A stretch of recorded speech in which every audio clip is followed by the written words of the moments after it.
धर्म में कई रीति रिवाज तथा मान्यताएं हैं। इन रीति रिवाजों तथा मान्यताओं का सिर्फ धार्मिक ही नहीं, वैज्ञानिक पक्ष भी है, जो वर्तमान समय में भी एकदम सही बैठता है। हिंदू धर्म में प्रत्येक धार्मिक कर्म यानी पूजा पाठ, यज्ञ, हवन आदि के पहले ब्राह्मण द्वारा यजमान को दाएं हाथ में मौली, जिसे एक विशेष धार्मिक धागा कहते हैं, बांधी जाती है। आपने देखा होगा कि जब भी कोई यजमान किसी पूजा कार्य में प्रवृत्त होता है तो ब्राह्मण उसके हाथ में मौली अर्थात रक्षा सूत्र बांधता है। वो यजमान की रक्षा के लिए बांधा गया रक्षा सूत्र है। उसका मंत्र बोलते हुए येन बद्धो बलि राजा दानवेंद्रो महाबला तेन ताम अनुबंधनामी रक्षमाम अचलम अचल है। यजमान की रक्षा की कामना के लिए उस अभिमंत्रित सूत्र को रक्षा के लिए यजमान को बांधा जाता है। इसीलिए विशेष पर्वों पर आपने देखा होगा कि जो ब्राह्मण है वो राजा को, या जो ब्राह्मण है अपने पंडित जो है अपने यजमान को वो रक्षा सूत्र देते हैं, ताकि उसके हर प्रकार के आने वाले विघ्न हैं वो दूर रहें, हर प्रकार की जो आसुरी शक्तियाँ उनसे दूर रहें और उसकी रक्षा हो। इसलिए इसको रक्षा सूत्र कहा जाता है और इसे बांधा जाता है। शास्त्रों का ऐसा मानना है कि मौली बांधने से तीनों देव ब्रह्मा, विष्णु और महेश तथा तीनों देवियां लक्ष्मी, पार्वती और सरस्वती की कृपा प्राप्त होती है।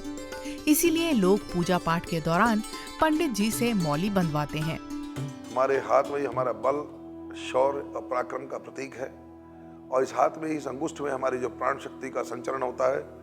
हमारे अगर प्राण संरक्षित रहेंगे, हमारा बल और पराक्रम संरक्षित रहेगा, तो हम अपनी और दूसरे की सुरक्षा कर सकते हैं।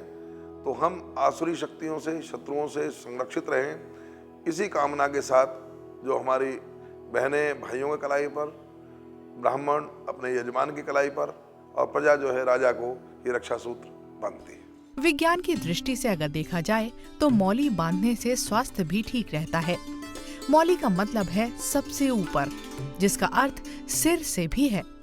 मौली बांधने की परंपरा तभी से चली आ रही है जब दानवीर राजा बलि की अमरता के लिए वामन भगवान ने उनकी कलाई पर रक्षा सूत्र बांधा था। मौली को धार्मिक आस्था का प्रतीक माना जाता है। किसी भी शुभ कार्य की शुरुआत करते वक्त या नई वस्तु खरीदने पर हम उसे मौली बांधते हैं, ताकि उसका प्रभाव हमारे जीवन में शुभ हो। मौली कच्चे सूत के धागे से बनाई जाती है। ये लाल, पीले या 5 रंगों की मिली हुई होती है। हम इसे किसी भी दिन बांध सकते हैं। इसके लिए कोई समय निर्धारित नहीं होता। हमारे यहाँ रक्षाबंधन का जो पर्व है बहुत ही उत्साह के साथ मनाया जाता है। उसमें भी बहन जो है इस रक्षा सूत्र को भाई की कलाई में बांधते हुए उसके दीर्घायु और उसकी सुरक्षा की कामना करती है।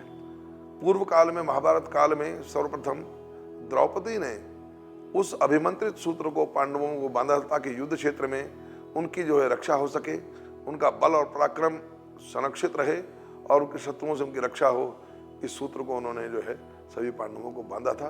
तभी से परंपरा के रूप में आप देखते हैं कि आज बहन भाई के लिए, ब्राह्मण जो है अपने यजमान के लिए और प्रजा जो है अपने राजा को जो है ये रक्षा सूत्र बांधकर इस परंपरा का निर्वाह करते रहें, उनके दीर्घायु और उनकी रक्षा की कामना करते रहें। कहते हैं कि शरीर का प्रमुख नियंत्रण हाथ की कलाई में होता है। ऐसी मान्यता है कि इसे बांधने से बीमारी अधिक नहीं बढ़ती। ऐसा जरूरी नहीं कि मौली पंडित ही बांधे, इसे घर का कोई भी व्यक्ति बांध सकता है। इसे हाथ, गले और कमर में बांधा जा सकता है।